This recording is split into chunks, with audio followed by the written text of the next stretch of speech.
বিসমিল্লাহির রহমানির রহিম। সুপ্রিয় শিক্ষার্থীরা, আজকে আমি রসায়ন বিজ্ঞান দ্বিতীয় পত্রের দ্বিতীয় অধ্যায়ের যৌথ বিক্রিয়ার একটা অংশ অর্থাৎ সংযোজন বিক্রিয়ার একটা অংশ মার্কোনিকভ নীতি নিয়ে আলোচনা করব। তোমরা মনোযোগ দিয়ে ভিডিওটা দেখলে মার্কোনিকভ নীতিটা খুব সুন্দর করে বুঝতে পারবা।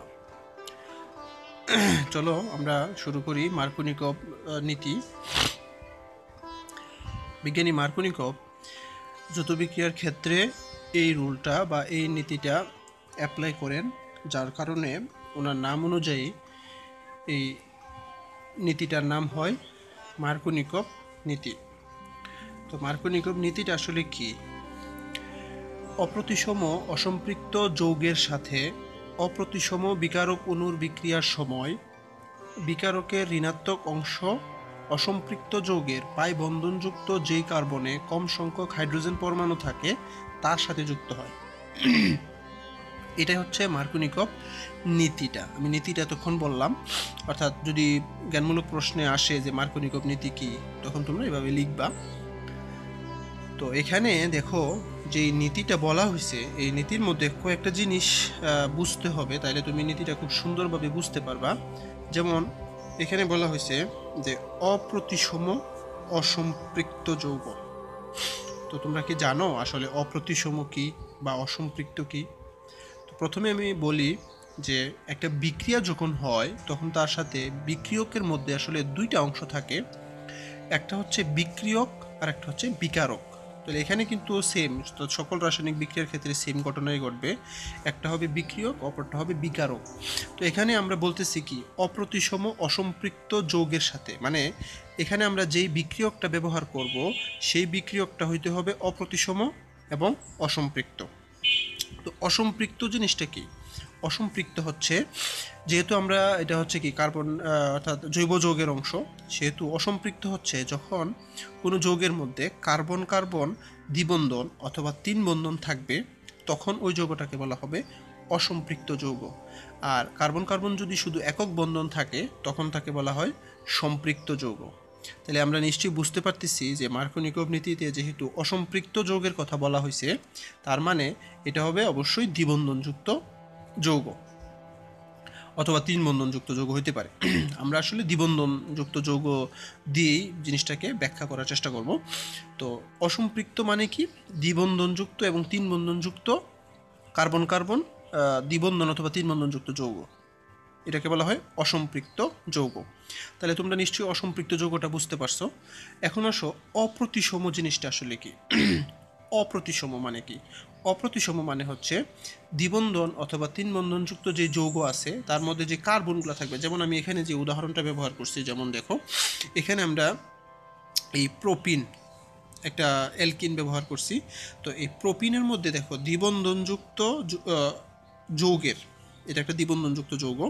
তো এখন এই দুই কার্বনের মধ্যে যে দ্বিবন্ধনটা আছে, যেহেতু এখানে দ্বিবন্ধন আছে সেহেতু এটা একটা অসম্পৃক্ত যৌগ, এতে কোনো সন্দেহ নাই। এবং এটা অপ্রতিসম কেন? কারণ হচ্ছে দেখো এই দ্বিবন্ধনযুক্ত যৌগের এই পাশে কার্বন হচ্ছে দুইটা, এই পাশে কার্বন হচ্ছে কয়টা? একটা।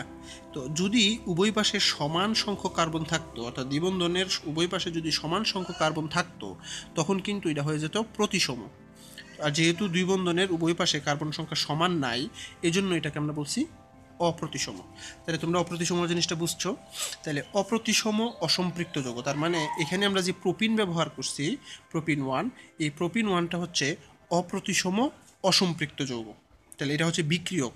তাহলে আমরা আর একটা বলছি কি, আমাদের সংজ্ঞাতে বলছি যে অপ্রতিসম অসম্পৃক্ত যৌগের সাথে অপ্রতিসম বিকারক। তাহলে আমরা এখানে যে বিকারকটা ব্যবহার করব সেই বিকারকটাও কিন্তু অপ্রতিসম হইতে হবে। যেমন এখানে আমরা ব্যবহার করছি হাইড্রোজেন ব্রোমাইড। তাহলে হাইড্রোজেন ব্রোমাইড একটা অপ্রতিসম বিকারক। কেন অপ্রতিসম বিকারক? কারণ দেখো এখানে দুইটা জিনিসই ভিন্ন।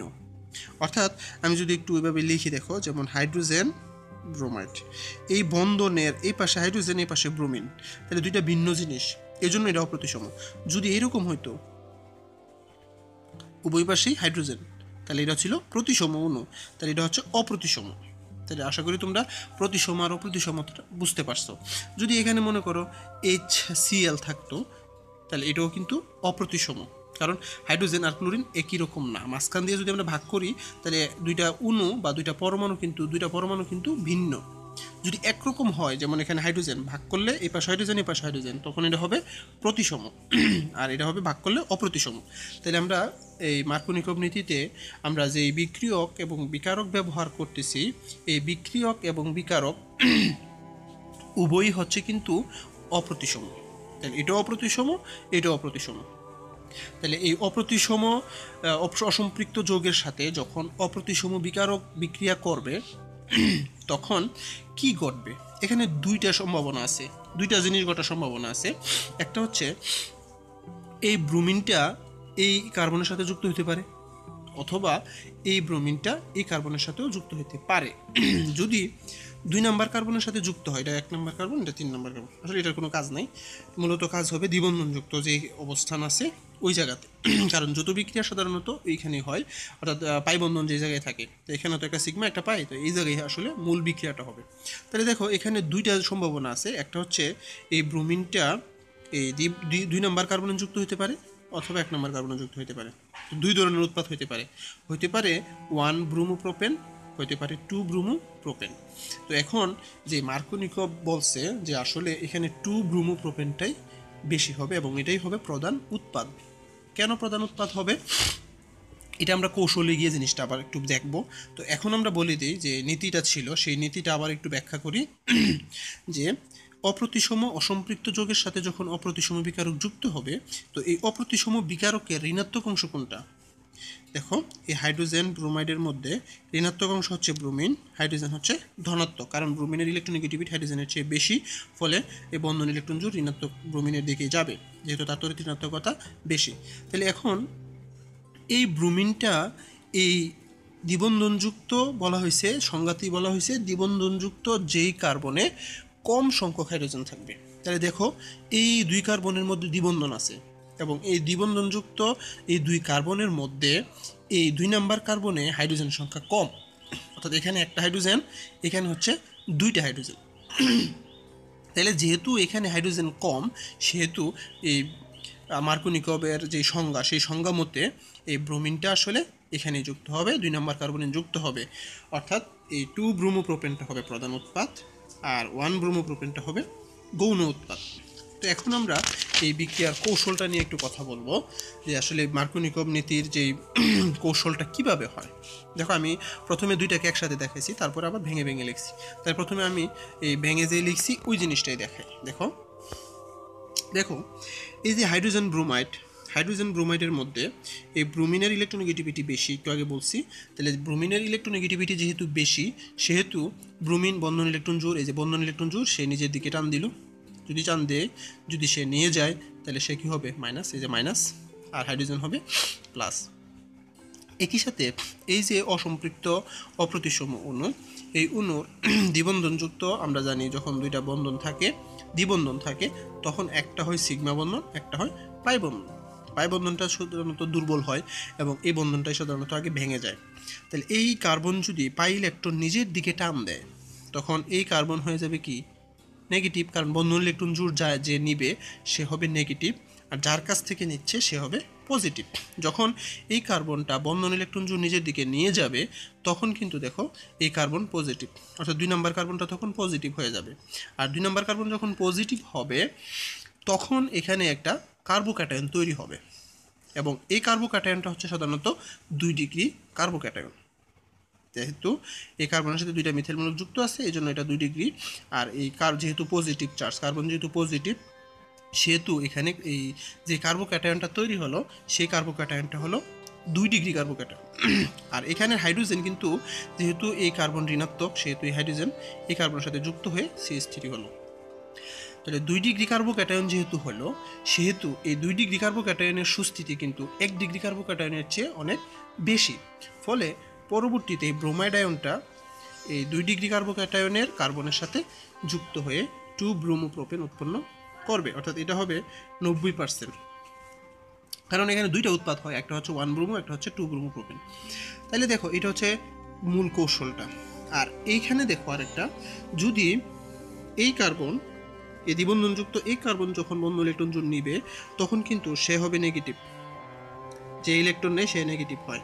তো নেগেটিভ যদি হয় তাহলে এই প্রোটনটা এস প্লাসটা এটার সাথে যুক্ত হবে, আর এই কার্বন হবে তখন পজিটিভ। তো এই কার্বন যখন পজিটিভ, এই যে 1 ডিগ্রি, এই কার্বন যখন পজিটিভ হয় তখন এটা হয় 1 ডিগ্রি কার্বোক্যাটায়ন। আর আমরা জানি 1 ডিগ্রি কার্বোক্যাটায়ন 2 ডিগ্রি কার্বোক্যাটায়নের চেয়ে কম স্থিতিশীল। তাহলে প্রত্যেকটা মৌলই তো স্থিতিশীল হতে চায় বা সক্রিয় স্থিতিশীলতা বেশি অর্জন করতে চায়, স্থিতিশীলতা বেশি অর্জন করতে চায়। তাহলে যেহেতু আমরা জানি এই যে কার্বোক্যাটায়নের যে সুস্থিতির ক্রম, সেই ক্রম থেকে আমরা জানি যে 3 ডিগ্রি কার্বোক্যাটায়নের সুস্থিতি সবচেয়ে বেশি, তারপরে 2 ডিগ্রি, তারপরে 1 ডিগ্রি। তাহলে এখানে দেখা যেতেছে যে 2 নাম্বার কার্বন যখন পজিটিভ হয়, অর্থাৎ 2 ডিগ্রি কার্বোক্যাটায়ন যখন তৈরি হয়, অর্থাৎ এখানে মার্কোনিকভ নীতিতে আসলে 2টা কার্বোক্যাটায়ন তৈরি হয়, একটা হচ্ছে 1 ডিগ্রি কার্বোক্যাটায়ন, একটা হচ্ছে 2 ডিগ্রি কার্বোক্যাটায়ন। তো আমরা জানি সাধারণত 1 ডিগ্রি কার্বোক্যাটায়নের চেয়ে 2 ডিগ্রি কার্বোক্যাটায়নের সক্রিয়তা অনেক, স্থিতিশীলতা অনেক বেশি। এজন্য এই উৎপাদটাই হবে কি সবচেয়ে বেশি, এই উৎপাদটা হবে কম, অর্থাৎ 10% হবে কম, অর্থাৎ 1 ব্রোমোপ্রোপেন কম হবে, 2 ব্রোমোপ্রোপেনটা বেশি হবে। এটা হচ্ছে মার্কোনিকভ নীতির কৌশল। তো এখন আমরা দেখব যে বিপরীত মার্কোনিকভ নীতি অথবা খারাস ইফেক্ট, যেটাকে খারাস প্রভাব বলা হয়। তো বিপরীত মার্কোনিকভ নীতিটা কি? মার্কোনিকভ নীতির যে বিক্রিয়া, ওই বিক্রিয়া সেম বিক্রিয়াতেই যদি কোনো কারণে পারঅক্সাইড উপস্থিত হয়, যদি পারঅক্সাইড আসে, তখন এই নীতিটা টোটালি চেঞ্জ হয়ে যায়, অর্থাৎ মার্কোনিকভ নীতি তখন একদমই উল্টা হয়ে যায়। উল্টা কীরকম হয়? যেমন আমি এখানে সংজ্ঞাটা বলছি যে পারঅক্সাইডের উপস্থিতিতে অপ্রতিসম অসম্পৃক্ত যৌগের সাথে অপ্রতিসম বিকারক অণুর বিক্রিয়ার সময় বিকারকের ঋণাত্মক অংশ অসম্পৃক্ত যৌগের পাই বন্ধনযুক্ত যে কার্বনে বেশি হাইড্রোজেন পরমাণু আছে তার সাথে যুক্ত হবে। আর মার্কোনিকভ নীতিতে ছিল যে কার্বনে কম সংখ্যক হাইড্রোজেন থাকবে তার সাথে যুক্ত হবে। যেমন আমরা সেম উদাহরণটাই দিছি, জাস্ট এখানে পারঅক্সাইডের উপস্থিতি, অর্থাৎ বিপরীত মার্কোনিকভ নীতিটা পারঅক্সাইডের উপস্থিতিতে ঘটে থাকে, এবং এটা শুধুমাত্র হাইড্রোজেন ব্রোমাইডের ক্ষেত্রে হবে। হাইড্রোজেন ক্লোরাইড, হাইড্রোজেন ফ্লোরাইড বা হাইড্রোজেন আয়োডাইডের ক্ষেত্রে এই প্রভাবটা ঘটবে না। বিপরীত মার্কোনিকভ নীতি শুধুমাত্র হাইড্রোজেন ব্রোমাইডের ক্ষেত্রে ঘটে পারঅক্সাইডের উপস্থিতিতে। তখন কিন্তু উৎপাদ একটা হবে, এবং এটাই হবে 1 ডিগ্রি 1 ব্রোমোপ্রোপেনটা হবে এখানে মূল উৎপাদ। এই প্রভাবটা আমরা বলতেছি কি শুধুমাত্র পারঅক্সাইড, যদি পারঅক্সাইড উপস্থিত থাকে তখন হবে অ্যান্টি মার্কোনিকভ, আর যদি পারঅক্সাইড না থাকে তখন হবে মার্কোনিকভ নীতি। এখন এই প্রভাবটা আসলে পারঅক্সাইডের উপস্থিতিতে যে এই প্রভাবটা ঘটে, এই প্রভাবটা আবিষ্কার করছেন বিজ্ঞানী খারাস, এই জন্য একে বিজ্ঞানী খারাসের নাম অনুসারে খারাস ইফেক্টও বলা হয়। তো এখন আমরা দেখব যে বিপরীত মার্কোনিকভ নীতির কৌশল বা খারাস ইফেক্টের কৌশল। তো এই কৌশলটা 3 ধাপে ঘটবে, এবং এটা একটা ফ্রি রেডিক্যাল কৌশলে ঘটবে। ফ্রি রেডিক্যাল হচ্ছে বন্ধনের সুষম বিভাজনের ফলে যে মুক্তমূলক তৈরি হয় তাকে ফ্রি রেডিক্যাল বলে। তো আমরা এখানে 3টা ধাপে যে ফ্রি রেডিক্যালের কৌশলটা ঘটে সেই জিনিসটা একটু দেখাচ্ছি। দেখো, আমি এখানে যে প্রথম পর্যায়টা, এখানে যেহেতু 3টা ধাপ আমি নাম দিছি, প্রথম ধাপটা হচ্ছে সূচনা পর্যায়। সূচনা পর্যায়ে আমরা যে পারঅক্সাইড ব্যবহার করছি, এটা একটা জৈব পারঅক্সাইড। এই জৈব পারঅক্সাইড আলুর উপস্থিতিতে অথবা তাপের প্রভাবে এই জৈব পারঅক্সাইডটার সুষম বিভাজন হবে। আমি প্রথমেই বলে দিছি এটা একটা ফ্রি রেডিক্যাল কৌশল, আর ফ্রি রেডিক্যাল হচ্ছে বন্ধনের সুষম বিভাজন, অর্থাৎ বন্ধনটা সমানভাবে ভাগ হবে। তাহলে এই জৈব পারঅক্সাইডের এই যে অক্সিজেনের মধ্যকার যে বন্ধন ইলেকট্রন জোড় ছিল, এই বন্ধন ইলেকট্রন জোড় এই অক্সিজেন একটা নিবে, এই অক্সিজেন একটা নেবে, অর্থাৎ সমানভাবে ভাগ করে নেবে। ফলে দেখো অ্যালকক্সাইড ফ্রি রেডিক্যাল তৈরি হলো 2টা। তারপরে আসো এই অ্যালকক্সাইড ফ্রি রেডিক্যাল যখন তৈরি হবে, এখানে যে বিকারকটা ব্যবহার করা হয়েছে, অর্থাৎ এখানে সবগুলা বন্ধন ভাঙনগুলা সাধারণত কী হবে, সুষম বিভাজন হবে। তো এই হাইড্রোজেন ব্রোমাইডও সেম, হাইড্রোজেন একটা ইলেকট্রন নিবে, ব্রোমিন একটা ইলেকট্রন নিবে, অর্থাৎ হাইড্রোজেন এবং ব্রোমিন, এই হাইড্রোজেনও ফ্রি রেডিক্যাল এবং ব্রোমিনও ফ্রি রেডিক্যাল তৈরি করবে। এখানে যে অ্যালকক্সাইড ফ্রি রেডিক্যালটা ছিল, এই অ্যালকক্সাইড ফ্রি রেডিক্যালটা হাইড্রোজেনের সাথে যুক্ত হবে, এই হাইড্রোজেনের সাথে যুক্ত হলো, অ্যালকোহল তৈরি করলো, আর এখানে একটা ব্রোমিন ফ্রি রেডিক্যাল তৈরি হলো। তারপরে আসো দ্বিতীয় ধাপ। দ্বিতীয় ধাপে কি হয়? দ্বিতীয় ধাপে মূলত মূল বিক্রিয়াটা এখানে আসলে দ্বিতীয় ধাপেই ঘটে, বিস্তার পর্যায়ে যেটাকে আমরা বলি। তো এখানে দেখো এই যে দ্বিবন্ধনযুক্ত যে কার্বন আছে, এই কার্বনের সুষম বিভাজন হবে, ফলে এই কার্বন একটা ইলেকট্রন নিবে, এই কার্বন একটা ইলেকট্রন নিবে। তো এখন যেহেতু এই কার্বন একটা ইলেকট্রন নিল, অর্থাৎ ফ্রি রেডিকেল তৈরি করলো, এই ফ্রি রেডিকেলের সাথে ব্রোমিনটা যুক্ত হবে। এই যে ব্রোমিন ফ্রি রেডিকেল আগে প্রথম ধাপে তৈরি হয়েছিল, এই ব্রোমিন ফ্রি রেডিকেল এই কার্বনের সাথে যুক্ত হয়ে যাবে। এই যে যুক্ত হয়ে গেল, ফলে এখানে একটা 2 ডিগ্রি ফ্রি রেডিকেল তৈরি হলো। এই যে 2 ডিগ্রি ফ্রি রেডিকেল তৈরি হলো। তো 2 ডিগ্রি ফ্রি রেডিকেল সাধারণত আমরা জানি যে ফ্রি রেডিকেলগুলোরও সক্রিয়তার ক্রম আছে, এখানেও সেম কার্বোক্যাটায়নের সক্রিয়তার মতোই ফ্রি রেডিকেলগুলোরও সক্রিয়তা, প্রথমে 3 ডিগ্রি, তারপরে 2 ডিগ্রি, তারপরে 1 ডিগ্রি। তাহলে যেহেতু এখানে 2 ডিগ্রি ফ্রি রেডিকেল তৈরি হলো এবং এই 2 ডিগ্রি ফ্রি রেডিকেলটা কি যথেষ্ট সুস্থির, অর্থাৎ অধিক সুস্থির। এই সুস্থিতির কারণে দেখো এর পরের ধাপে কি ঘটে, এই যে ফ্রি রেডিকেল আর হাইড্রোজেন ব্রোমাইড অণুর মধ্যেও আবার কি হবে, সুষমভাবে বিভাজিত হবে, ফলে হাইড্রোজেন ফ্রি রেডিকেল তৈরি হবে, ব্রোমিন ফ্রি রেডিকেল তৈরি হবে আবার। এখন এই হাইড্রোজেন ফ্রি রেডিকেলটা এই CH2 এর সাথে কি হয়ে যাবে, বন্ধন গঠন করবে, ফলে 1 ডিগ্রি না এই যে 1 ব্রোমো প্রোপেন তৈরি করবে, আর ব্রোমিন ফ্রি রেডিকেল তৈরি করলো। পরবর্তীতে সমাপ্তি ধাপে এই দুইটা ব্রোমিন, আগের ধাপে যে ব্রোমিনটা ছিল এবং পরের ধাপে যে ব্রোমিন তৈরি হলো, দুইটা মিলে ব্রোমিন অণু গঠন করবে। এভাবে এই বিপরীত মার্কোনিকভ নীতিটা সংগঠিত হবে। তো এখানে একটা নোট আমরা আকারে দিয়ে দিছি, যে আসলে শুধু আমি প্রথমে বলে দিছি ব্যাপারটা, যে এই পার অক্সাইডের উপস্থিতিতে হাইড্রোজেন ব্রোমাইডের ক্ষেত্রেই শুধুমাত্র বিপরীত মার্কোনিকভ নীতিটা দেখা যায়। হাইড্রোজেন ক্লোরাইড বা হাইড্রোজেন আয়োডাইডের ক্ষেত্রে পার অক্সাইডের প্রভাবটা দেখা যায় না, অর্থাৎ এই খারাস প্রভাব দেখা যায় না। কেন দেখা যায় না?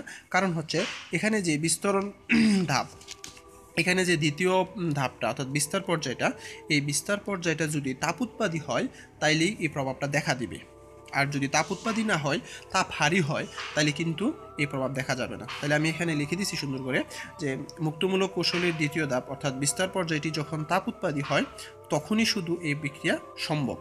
বিস্তার ধাপটি তাপহারী হলে এই বিক্রিয়াটি কখনোই ঘটবে না।